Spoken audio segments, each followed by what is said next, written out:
I have a quick announcement da nake so na muku.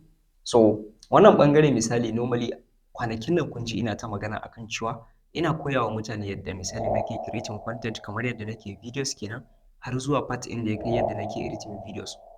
To normally I'm taking this thing to the next level.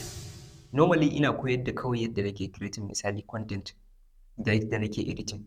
So, kind of yanzu kuma na yi CPK 1.0 kenan. Shi ne yadda nake koyar da misali content ina da video editing. Na kawo muku kuma ɓangaren abin da ya shafi CPK 2.0. Wannan CPK 2.0 abu ne da nake aiki akan shi yanzu. Ɓangare ne da like ko da kai complete beginner ne baka san inda zaka fara ba ma, kwata-kwata baka taɓa video ba, baka taɓa sanin ma meye content ba. So wannan CPK 2.0 abu ne da zai guiding naka wanda zai zama da cewa like tun akan misali baka ma san meye like niche inda zaka yi choosing ba.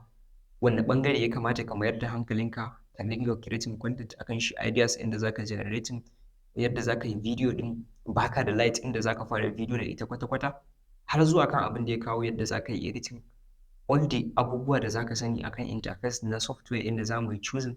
So wannan abu ne da na like ɓangaren wannan CPK 2.0 zaka samu duka wani related information da kake bukata wanda as beginner duk wanda ya ga kayi creating content zai san cewa like in ka samu koda maybe let's say 1 month kana abun inda za a ganka like level ne ba karami ba. So da wannan nake cewa in kana buƙatar ka registration for these lectures da nake magana akai, kawai ka je a etsabtech.com, that is inda za ka registration naka.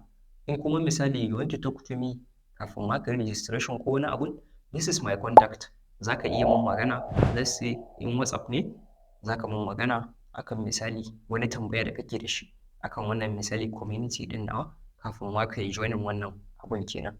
So if you are ready to learn content creation in the professional way, so Content Pro Kit is for you. Kar a manta da like wannan video, zan ganku a video na gaba.